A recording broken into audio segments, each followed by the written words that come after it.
When it comes to salary negotiation, imposter syndrome really kicks in and people just don't negotiate. Sometimes you might feel like the company's doing you a favor, and so if you ask for more money, that's you being too entitled.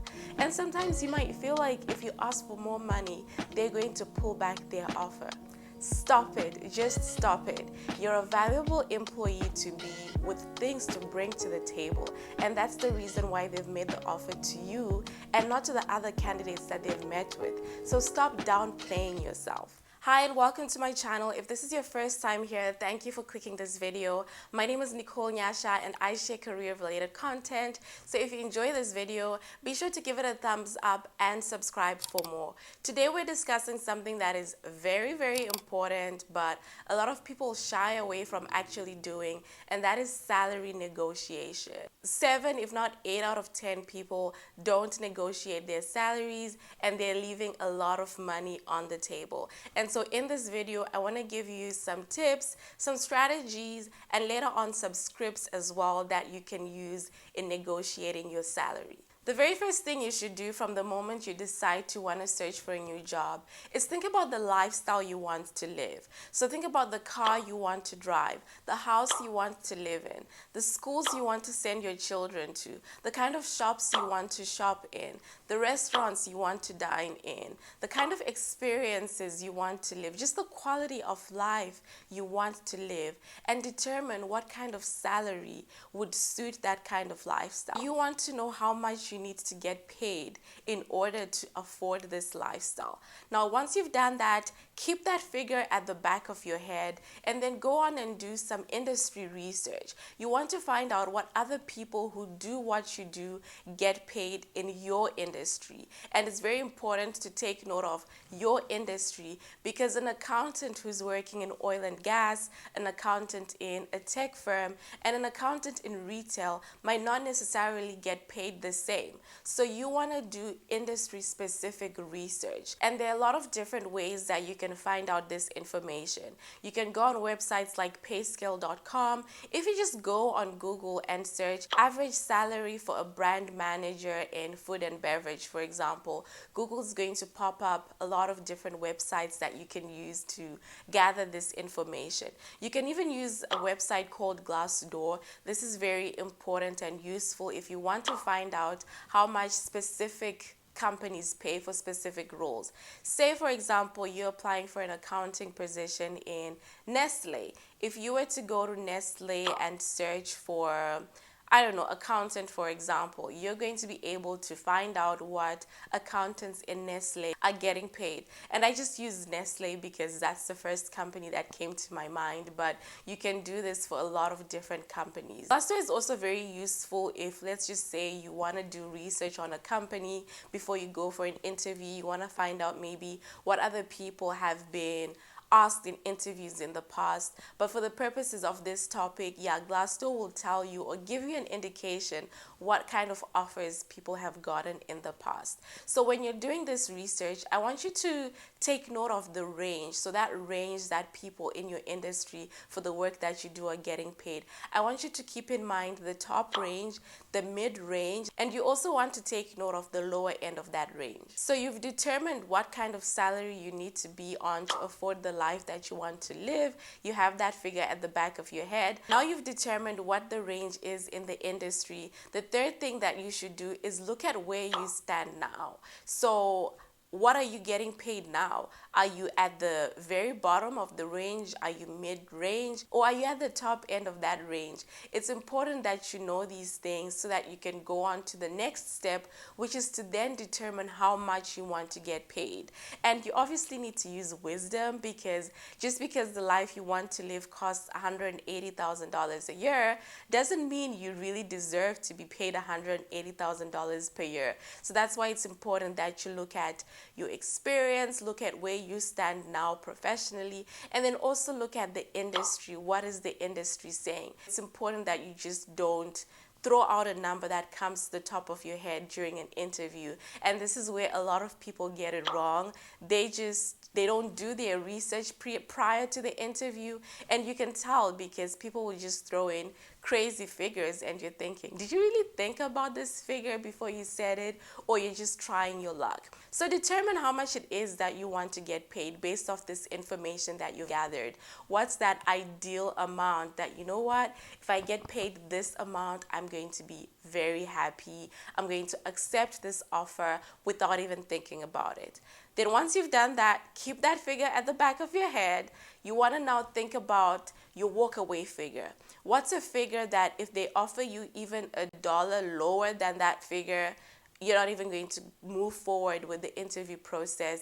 You're just not going to consider it. It's important that you know this so that you don't end up accepting something that you do not want, because you don't know that you don't want this. And then 6 months down the road, or even a year down the road, you're looking for another job. So it's important that you do this. The third figure that you want to come up with is the figure that you're actually going to say if they ask you how much you're looking for. So if you're looking for $80,000, for example, I want you to inflate this figure by anywhere between 4 to 10%. Depends on where your figure lies within the range. If your figure lies, let's say, at the midpoint or lower end of the industry range, then you can definitely by all means inflate this figure by even 10%.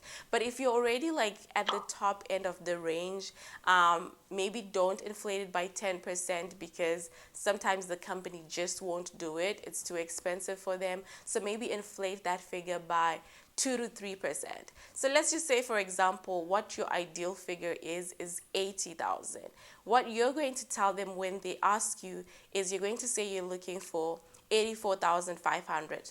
Let's just say, for example. There are two main reasons you want to do this. A lot of times, first reason, companies might come in with an offer that's slightly lower than what you're asking for because they're expecting you to negotiate. So if that happens, either way, you're in a win-win situation because you're going to end up getting more money. The second reason is when you give a very specific figure like 84,500 or 82,600, it makes it seem psychologically, it just makes it seem as if you've done some really extensive and thorough research and you know exactly how much you want. But when you say a rounded off figure like 80,000 or 85,000 or 90,000, 95,000, it's just, sometimes it just makes it seem as if you just, pulled out a figure from the sky and that's the amount that you've said. So we've identified how you should go about determining or deciding how much you want to get paid. Now let's actually get into the interview process, what you should say, how you should say it when the money or salary topic comes about. Before that, I also want you to remember that when it comes to salary negotiation, you want to look at your overall compensation. Don't just look at the salary, your base salary. You also want to consider what the benefits are, because benefits is something that you can negotiate as well. So you can negotiate your vacation days, you can negotiate remote work. I've seen a lot of candidates now negotiating that they want to work fully remote even post-pandemic. So there are a lot of other things that you can negotiate as well if the company really cannot move around the figures. When it comes to the actual negotiating, I know a lot of career coaches and career strategists will say, never give a figure, don't say how much you want, whatsoever. When I think about it from a recruiter's perspective, my advice would be not to take that route. I mean, first of all, it's just very annoying to go back and forth about salary with somebody who actually knows how much it is that they want to get paid, but they're just trying to play smart. Don't do it. It's very annoying, and if you think about it deeply, if you analyze it, you might end up wasting a lot of your time. So my recommendation is, in the interview or in the phone screen, if the interviewer asks you, if the recruiter asks you how much it is that you're looking to get paid, tell them the higher end of your figure, the higher end of your range. I've already given you the formula or the strategy of what you should do. If you know that you want $80,000, inflate that figure by up to 10%, and that's the figure that you're going to give the recruiter. This is an advantage to you because the recruiter is going to say one of two things. They're either going to be like, okay, we can try and work around that, Or they're going to tell you right off the bat, sorry, that is way above our range. Our range is actually, they're going to tell you a figure. And again, if you followed my steps from the beginning and you know your walk away figure, if that figure they tell you is below your walk away figure, then you already know that, you know what, you don't want to waste your time. So you're respectfully going to tell the recruiter, oh, sorry, I will not be able to move forward with the process. And that's it. You don't waste your time. You don't waste their time. Rather than stalling it, not giving a figure, you go through all these interview steps, do assessments, only to find out that they really cannot go above your walkaway point. So stop this thing of not telling recruiters what it is that you want to make. Tell them what it is that you want to make, but give them the inflated figure. And if they tell you that their range is below what you've asked for, and when you listen to the figure that they say, it's still above your walkaway point, but below your ideal figure, I would still continue with the interview process. You can say something like, you know what, let me consider it. I would still want to move forward with the interview process, and I would love to evaluate the entire compensation package, hear what the other benefits are, and see what we can do about it, instead of just ruling it out as a no. Once you've passed this step with the recruiter and you've communicated clearly your expectations from the beginning, it's not going to happen that at the end of the process, they're going to come back with an offer that's significantly lower than the figure that you've told them, because you've already told the recruiter in the initial call that, you know what, this is the figure that I want, and they've told you that, okay, yeah, that's something that we can work around. So in the end, if an offer comes and it's way off, you can then question them back to say, I made my expectations clear from the beginning of the process. You know, where is this gap coming from? So by communicating your expectations from the beginning, you're saving yourself a lot of time, and you're just making the process easier and smoother for yourself. And when the offer finally comes, if it's lower than what it is that you were looking for, a script that you can actually use is saying something along the lines of, thank you for your consideration and coordinating everything. This is something that you would be saying to the recruiter. So thank you for your consideration and coordinating everything. I'm really excited for this opportunity, or about this opportunity, and can't wait to get started with my new team. Based off the industry standard, the average range for this role is insert whatever figure. In my conversations with the hiring manager, you want to use the person's actual name. She highlighted, then you want to put some of the points that you spoke about, and then talk about how, and these are areas that I'm confident I can, insert whatever it is that you can do, and then ask them, are we able to make up for this difference? You want to use some sort of logic and facts versus just being entitled and emotional. And the most important thing I want you to remember in this entire process is never shake a mango tree if you're not willing to pick up the mangoes when they fall. If you know that you're not going to take an offer, do not negotiate. Don't ask for more money just so that you can go and shop around with that offer somewhere else. It's not ethical, and it's a very small world. It's a big world, but it's also a very small world.